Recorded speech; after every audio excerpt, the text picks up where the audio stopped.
महाराज जी, मेरा प्रश्न शादी को लेकर है। मेरे माता पिता मेरी शादी के लिए लड़का देख रहे हैं। मुझको मार्गदर्शन चाहिए कि मुझे किस तरह अच्छा लड़का मिल सकता है। आजकल धोखा बहुत बढ़ गया है, इसलिए मुझे शादी को लेकर मन में हमेशा डर बना देखो, रहता पहले हंसी की बात तो है कि इस चैप्टर में हम गए नहीं तो हम जानते ही नहीं।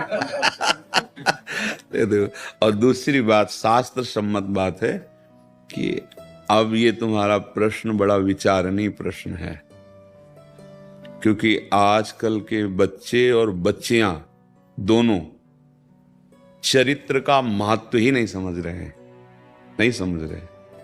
बॉयफ्रेंड गर्लफ्रेंड, ब्रेकअप, दूसरा बॉयफ्रेंड दूसरी गर्लफ्रेंड, ये क्या है? ये क्या है? चरित्रहीनता ही तो इससे हो रही ना। कह रहे नया समाज है। अरे भाई, मन और इंद्रियां और शरीर तो वही है। इसको गंदा कर रहे हो तो कैसे कैसे तुम आगे कैसे बढ़ पाओगे? कैसे तुम्हारा गृहस्थ धर्म चलेगा? तुम्हारी वृत्ति इतनी गंदी होती चली जा रही, इतनी मलिन होती चली जा रही। तुम कैसे किसी को पति रूप में वर्ण कर पाओगे? तुम कैसे किसी को, पत्नी को अपनी प्राण मान लोगे? क्या समझा जाता है? पत्नी और पति दोनों मिलकर गृहस्थ धर्म में एक शरीर माना जाता है, अर्धांग माना जाता है, उसे अर्धांगिनी कहा जाता है। कैसे अर्धांगिनी बन पाओगी? तुम कैसे पति को अपना प्रीतम मानोगी? तुम कैसे पत्नी को अपना अर्धांग मानोगे, अपना जीवन साथी मानोगे? आज देख लो, हमें कभी, अब 13 वर्ष रहे हैं तो जब से शुद्धि हुई तो तलाक शब्द से हमें वहां जानकारी नहीं थी। कभी हमने तलाक शब्द नहीं सुना।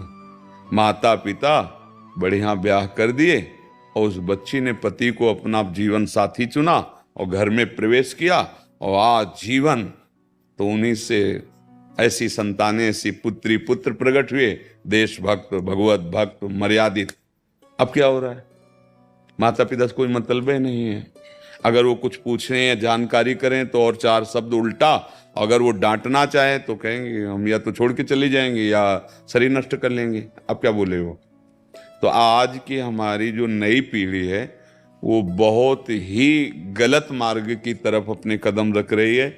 छोटी छोटी अवस्था के बच्चे बच्चियां नशा करने लगे। जब हमारे स्कूल का समय था तब गर्लफ्रेंड या बॉयफ्रेंड इस शब्दों का प्रयोग ही नहीं था, प्रयोग ही नहीं था। मोबाइल ही नहीं था। मोबाइल की पवित्र वैष्णव या धर्मनिष्ठ पति मिल जाए तो भगवान कोई खोज करके ऐसा, नहीं तो आपका तप और आपका भजन और आपकी पवित्रता ही इस बात का प्रमाण होगी कि अगर आपको ऐसा पति मिल जाए। नहीं तो आज जो समय है, मतलब बहुत ही गिरता रहेगा जो शराब न पिए। कौन ऐसा है जो व्यसन रहित है? कौन ऐसा जो व्यभिचार रहित है? एक संयम में चल रहा है। कहाँ? अगर होगा कोई तो लाखों करोड़ों में 1-2 ऐसे अंगुली कर सकते हो कि 1 या 2 ऐसे जो अपनी पत्नी से केवल प्रेम, अपने पति से केवल प्रेम। और बच्चा है तो जब तक माता पिता पाणी ग्रहण न कर दें तब तक ब्रह्मचर्य।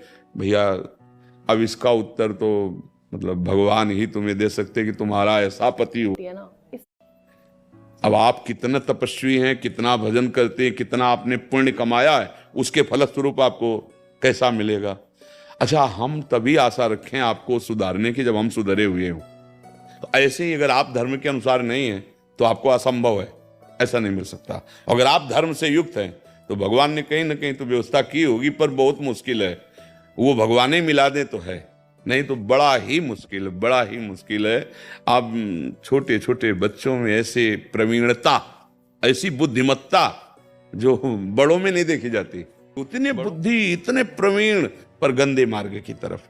अगर उसको अच्छे मार्ग में लगा देते तो बहुत अच्छे बन जाते, पर वो गंदे मार्ग। हम ये आपको हाथ जोड़कर प्रार्थना करते हैं, जिसका चरित्र ठीक नहीं वो कुछ नहीं कर सकता, कुछ नहीं कर सकता। किसी डिपार्टमेंट में कुछ नहीं है। 4 दिन की चांदनी, इसके बाद जो कालिक पोतेगी, चाहे कोई पदाधिकारी हो, कोई भी हो, अगर चरित्र ठीक नहीं है तो हम माना कि कुछ दिन तुम चमक लो, हाइलोजन की तरह फ्यूज हो जाओगे, फ्यूज हो जाओ। और चरित्र ठीक है तो दीपक की तरह भले जलो, लंबे समय तक तुम्हारा यश, कीर्ति, सुख, समृद्धि बनती रहेगी। मान लो हमारी प्रार्थना। ये चरित्रहीनता जो आ रही है अपने बच्चों में, अपने भाइयों में, अपने बहनों में, समाज में, इसको अगर हम एक एक करके सुधारें तो सुधर सकता है। हम अपने को पहले सुधारें, एक एक सुधारें तो सुधर सकता है, नहीं तो सही बात आपसे कहते हैं, ये सब स्वाप्निक बातें रह जाए कि कोई पवित्र कन्या पाणी ग्रहण या कोई पवित्र वर पाणी ग्रहण। ये एक और चला है था लिव इन से। आप बताओ भैया ये क्या है? बोले महीना 2 महीना रहे, हमें पसंद नहीं। बनिया की दुकान सामान समझ लिया। ये क्या हो रहा है? ये भैया विदेश नहीं है, ये भारत है। यहाँ धर्म गुरुओं के द्वारा, धर्म शास्त्रों के द्वारा, और ये पवित्रता यही देख के दूसरे झुकते हैं हमारे देश में आके। देखो विदेशी बच्चे आए थे, यहाँ पद गाया था अर्जेंटीना, क्या अर्जेंटीना, हाँ, पूरा ऐसे कवर किए, ऐसे बच्ची पूरा ऐसे, और उसकी माँ ऐसे ऐसे भारतीय पोशाक में। मर जी पूरे काफी जने हैं जो रशिया से, अमेरिका से यहाँ वृंदावन धाम। और हम क्या कर रहे हैं? हम नकल कर रहे हैं उनके आचरणों की, और उनके भी अपने धर्म को बहुत लघु मान लिया, अपनी रहनी को बहुत छोटा मान लिया। आज हमारी समाज जिस तरफ जा रही है उसका नाम है पतन, उन्नति के नाम पे पतन, बस।